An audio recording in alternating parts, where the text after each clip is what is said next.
그러니까 유연한 사람은 오히려 배신을 안 하고 살아남을 수 있는데 원리주의였던 사람들이 보면은 김문수, 이재호 이런 사람들이 헷가닥 바뀌는 게 극과 극이 통한다 그러잖아요. 그러니까 그것도 저는 뇌와 관련이 있다고 봐요. 전두엽의 유시민표현에 따르면 전두엽의 이상이 생긴 생리 현상이지 이거 사상적으로 설명하면 안 된다는 그러니까 거예요. 이게 최근에 이제 뇌과학에 대한 다양한 연구 결과를 보면요. 사람들이 자기 입으로 나는 여기에 찬성해라는 말을 하기 전에 이미 몸으로 이걸 스위치를 누르라 그러냐면요.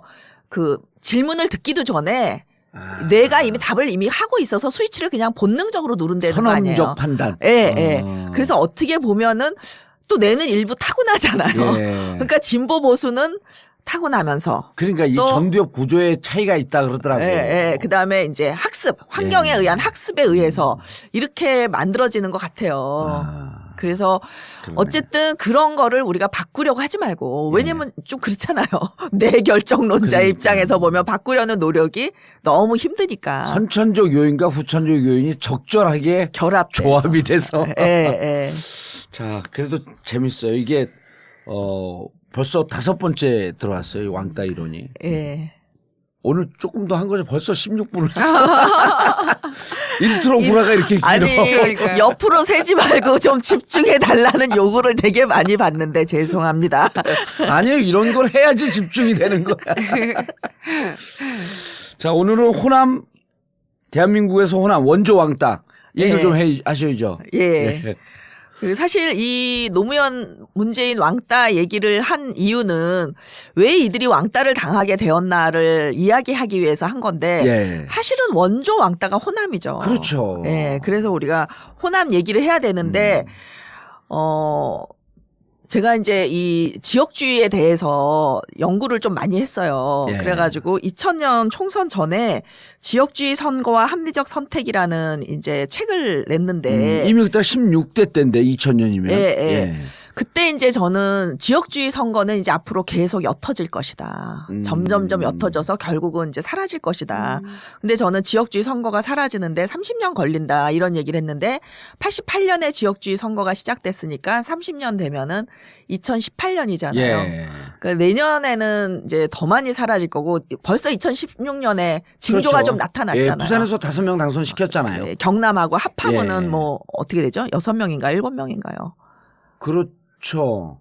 경남하고 합하고 6명인가 될 거야. 한번 늘어날 거야.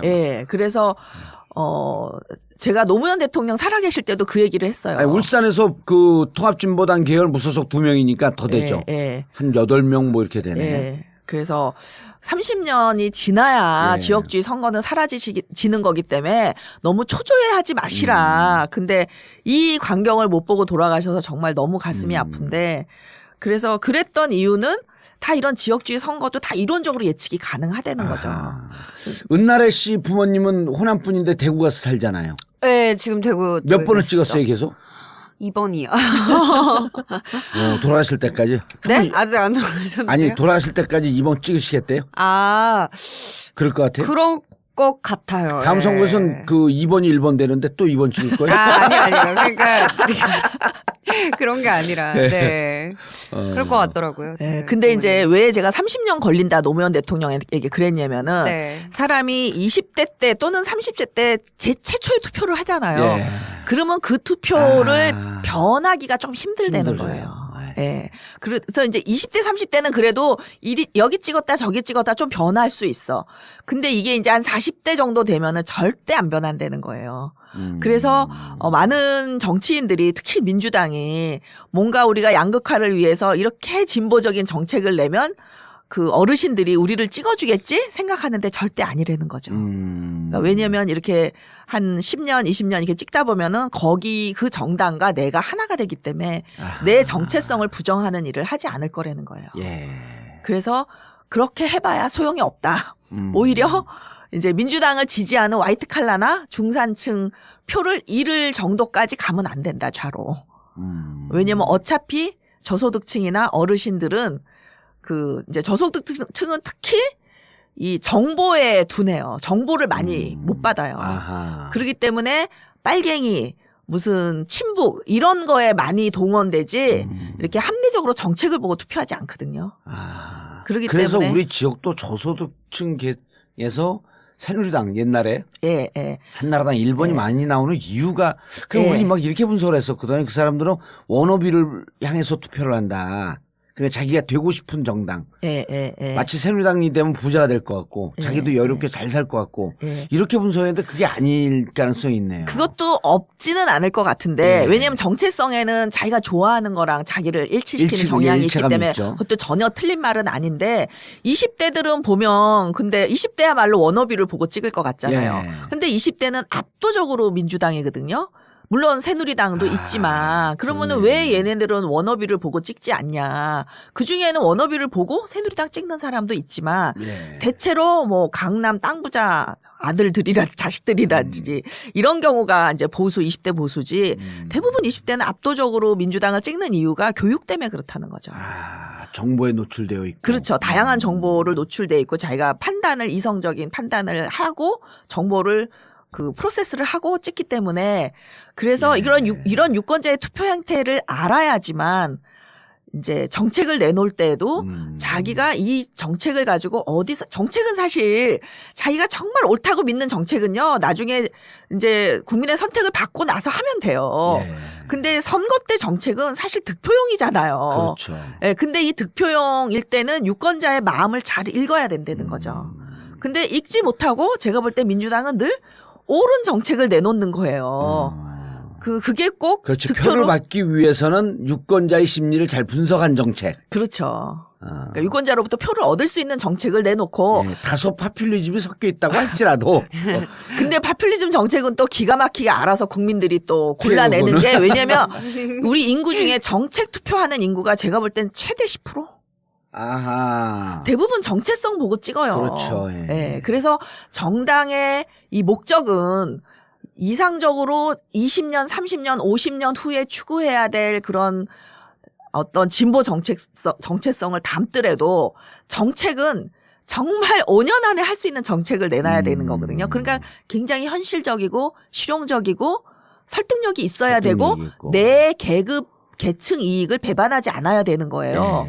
근데 민주당 지지자들이 대체로 고학력, 그다음에 이제 수도권, 그리고 중산층이라고요. 최소한 중산층, 중상층이 이제 스윙보터예요. 새누리당, 민주당 왔다 갔다 하거든요.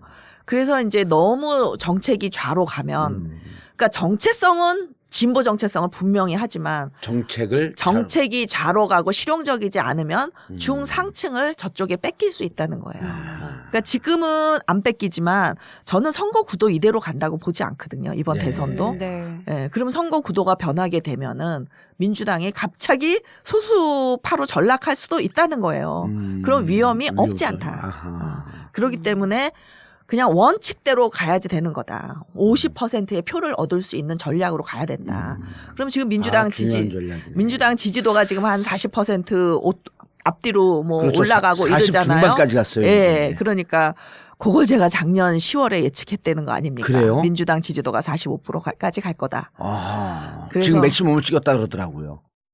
뭐 더 올라갈 수도 있죠.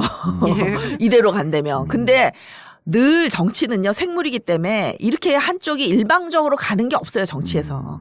그럼 반대해서 어쨌든 살아남기 위해서 움직일 거다. 그러면 구도를 재편하면 민주당 일방으로는 안 갈 거다. 그래도 저는 45%까지는 나올 거라고 보는데 그런 사람들은 대체로 이제 정체성에 투표하는 사람들이거든요.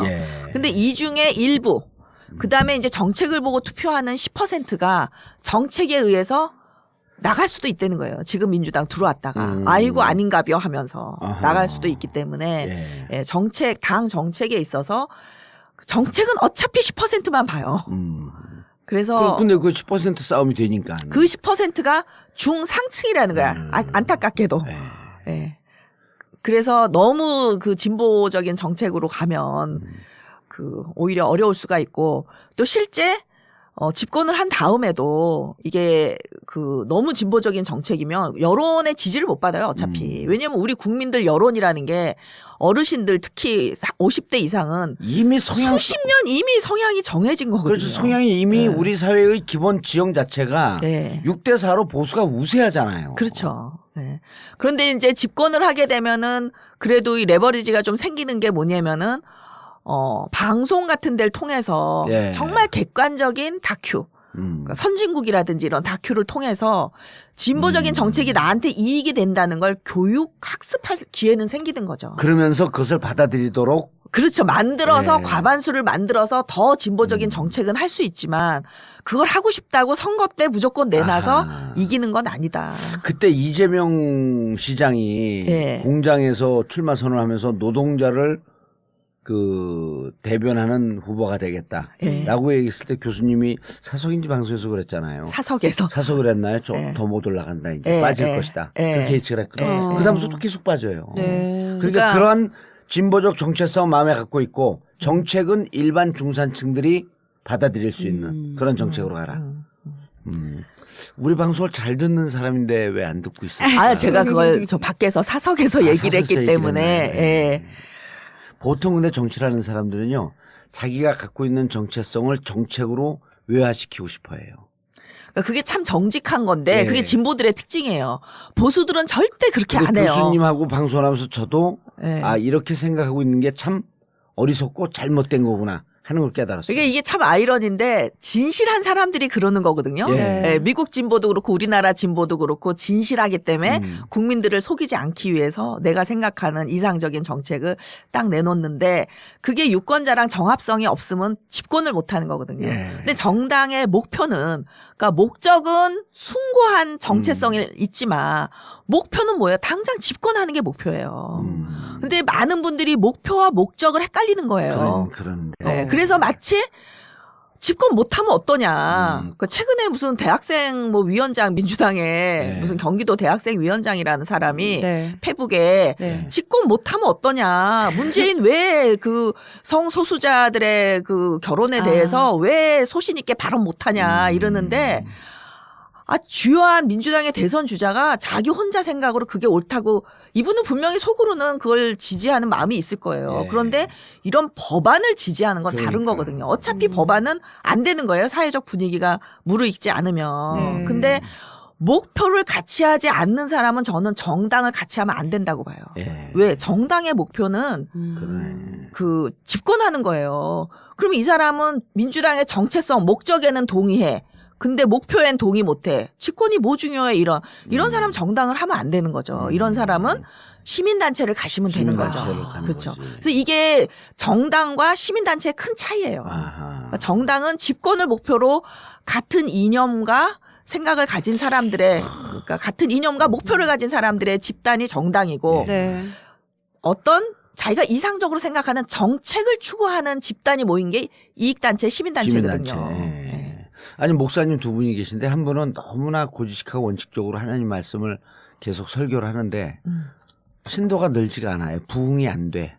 근데 그 옆에 교회 목사님은 가면 가스펠송이나 부르고 부흥 위주로 하고 재밌고 그래갖고 하루는 제가 여쭸어요. 아니 그 목사님 야매 아니세요? 야매. 그랬더니 목사님 뭐라 그러시냐면 유혹할 수 없으면 구원도 없다. 우리 교회에 많은 사람이 들어와서 19마디 농담을 하다가 한마디 예수님 말씀을 듣고 그것을 갖고 가는 것이 중요하지 한마디 농담하고 9마디 얘기를 했는데 그 9마디가 하나도 남아있지 않는다면 이런 유혹이 되지 않고 이 교회에 오기 싫은데 무슨 구원이 있냐. 마찬가지로 정책도 사람들 마음을 쏙 잡을 수 있는 그렇죠. 선거에서 표와 주고받는 게 상품이에요. 정책은. 그렇죠. 그래서 이기고 이걸 운영할 수 있는 집행할 수 있는 힘을 갖고 있은 다음에 내 정체성을 실현해가도 늦지 않은 거 아니에요. 그렇죠.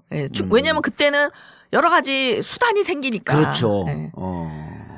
근데 이제 제가 정체성을 중심으로 한 정책을 내놔야 되겠다라고 하는 트라우마가 강박관념 오랫동안 잡고 있었거든요.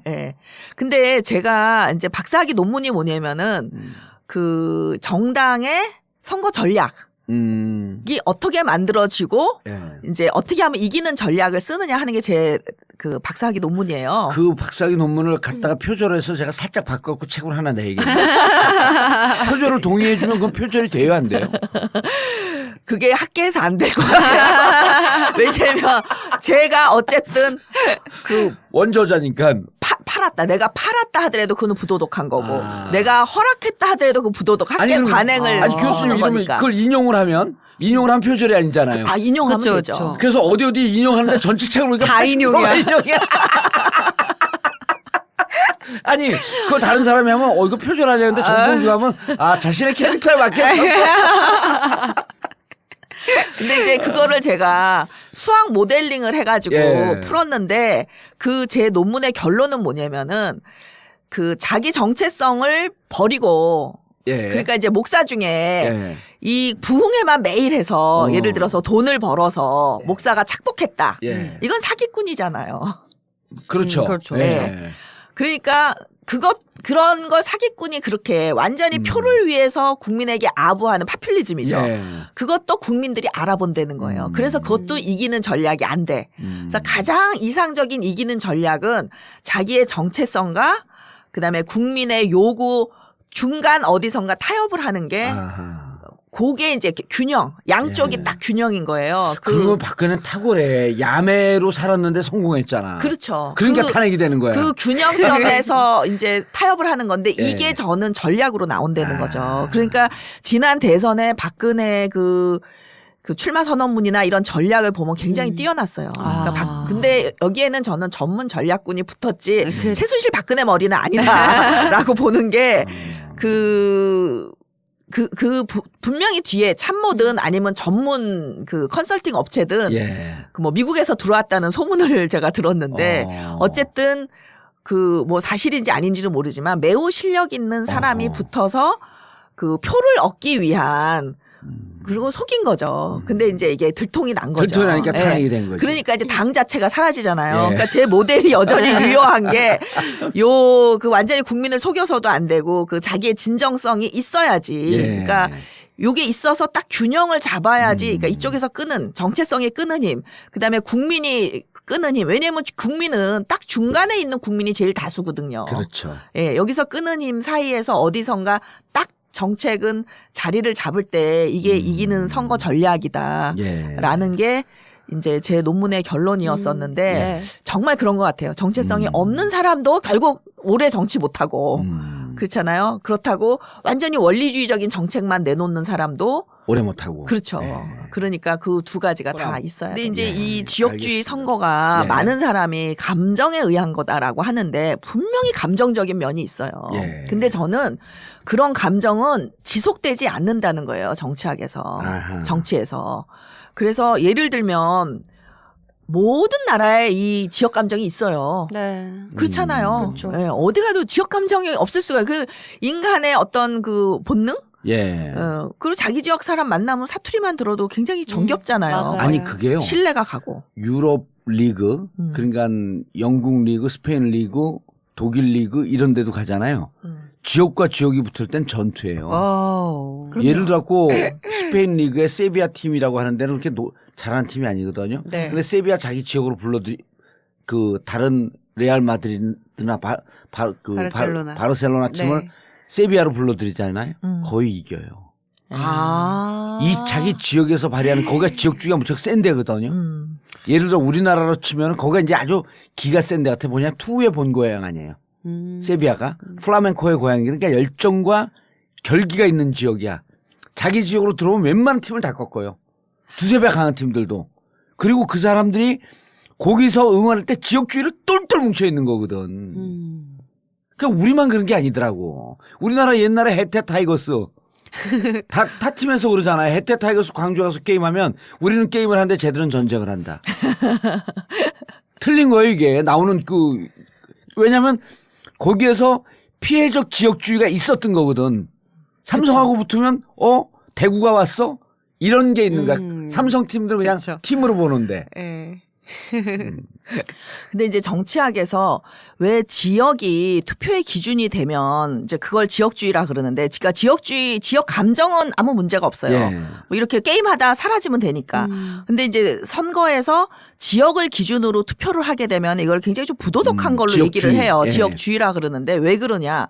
지역으로 갈라지면요 반드시 전쟁을 해요. 그러니까 예를 들면 남북 전쟁. 그렇죠. 우리도 그렇죠. 아하. 예. 그래서 이제 지역이 좀 질이 나쁜 균열인 거예요. 그러니까 우리가 뭐 부르주아니 프롤레타리아니 뭐 중산층이니 뭐 노동자니 이렇게 갈라지는 거는 우리가 다 같이 살잖아요. 합해서 살잖아요. 그렇죠. 그러니까 이게 서로 섞여 있기 때문에 오히려 그걸 바람직한 균열이라 그러거든요. 정치학에서는. 근데 지역 균열은 굉장히 좀 부도덕하고 안 좋은 것처럼 얘기를 했던 게 지역으로 나눠지면 반드시 이게 전쟁으로 갈 확률이 있기 때문에 이제 그랬던 거예요. 그런데 예. 한국의 지역주의는 이게 뭐 감정적인 면이 없지 않지만 저는 이성적인 베이스가 좀 있다는 거예요. 그래서 이제 제가 지역주의 선거와 합리적 유권자 이런 책을 쓴 이유가 이제 이성적인 근거가 있다는 건데 그 이유는 왜 그러냐면은 지역 차별이라는 현실이 존재했잖아요. 그렇죠. 그러니까 많은 사람들이 지역주의 얘기할 때 고려시대 훈요 10조 얘기하는데요. 이 훈요 10조는 사실 이게 사실인지 아닌지도 모르고 정말 태조 왕건이 남긴 건지 예. 그걸 기록한 사람이 거짓말을 했는지도 모르는 거고 네. 그다음에 태조 왕건이 말했던 그 차령 이남 금강 박 이게 정말 호남을 말하는지에도 이견이 있어요. 그래서 그리고 더 중요한 거는 이거는 고려 때 얘기지 지역주의 투표랑 아무 상관이 없다. 왜? 우리나라에서 지역주의 투표가 지금같이 의미 있는 영원한 대결로 나타난 건 1971년 대선이 처음이거든요. 그러면 왜 나타났냐? 바로 박정희 대통령의 어떤 지역 차별이 있었고 그다음에 김대중 대통령이 김대중 후보가 대통령 후보로 나왔기 때문에 이게 그 지역주의 투표가 나타난 거기 때문에 이거는 지역주의 투표의 원조라고 보기 어렵다. 저는 이렇게 봐요. 왜냐면은 레이건 대통령이 민주당의 먼데일 후보랑 붙었을 때 레이건이 재선에 나왔을 때 붙었을 때 그때가 1988년일 거예요 아마. 제가 미국에 있었을 때인데 레이건이 압도적으로 재선 대통령이니까 이겼죠. 재선 후보니까. 근데 먼데일이 딱 한 주에서 표를 얻어요. 그게 어디냐. 미네소타. 자기가 먼데일이 거기 출신이에요. 그러니까 71년의 지역주의 선거는 자기 고향 사람 밀어주는 수준의 지역주의 선거기 때문에 이거는 감정적일 수 있고 일회적이기 때문에 큰 문제가 안 됐다는 거죠. 근데 이제 우리 사회에서 지역주의 선거가 문제가 된 거는 1988년부터예요. 그러니까 87년에 이제 그 대통령 직선제로 인해서 이제 노태우가 대통령에 당선되긴 했지만 어쨌든 우리가 민주화 운동을 위해서 싸웠던 대통령 직선제를 성취했잖아요. 그러고 나니까 민주, 반민주, 독재, 반독재 이 균열이 확 약화된 거예요. 약화되고 나니까 88년에 지역정당 4개가 탄생하는 거예요. 충청, 호남, 경상북도, 경상남도. 그래서 진짜 지역주의 투표가 국회의원 선거에 나타나는 건 88년 처음이고 그 이전에는 국회의원 선거에서는 호남도 영남하고 똑같이 여당 지지였어요. 왜 그랬냐.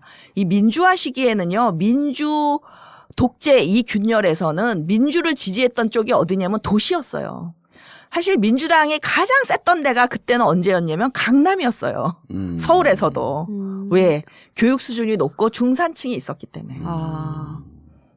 기억 안 나시죠? 그렇죠. 그랬었죠. 예. 강남에 나왔어요. 민주당의 거물들이 다. 그랬어요. 막 박찬종, 홍사덕 이런 홍사덕도 강남에서 붙었고. 그래서 민주화 운동을 할 때에는 이게 민주화는 결국 배운 사람들이 지지하는 거잖아요. 그렇기 때문에 이 88년 그 이전에는 도시는 야당. 그러니까 야도, 여촌 이런 여촌, 야도가 있었죠. 야도, 여촌 이런 표현이 있었어요. 그래서 호남이든 영남이든 다 이 지방은 다 박정희 그 공화당을 찍었어요. 그랬었네. 국회의원 선거에. 그래서 기본적으로 지역주의 선거의 시작은 저는 1988년이다. 그렇죠. 88년이 황색 돌풍이 불 때 아니에요. 황색 돌풍이요? 예, 황색 돌풍. 김대중 그 호남 정당이 호남에 근거지를 두고 확 예, 바람이 예, 불 때. 그러면은 이 지역주의 선거가 나쁘냐? 저는 나쁘지 않다는 거예요. 나쁘지 않을 뿐만 아니라 비대칭성이 있다.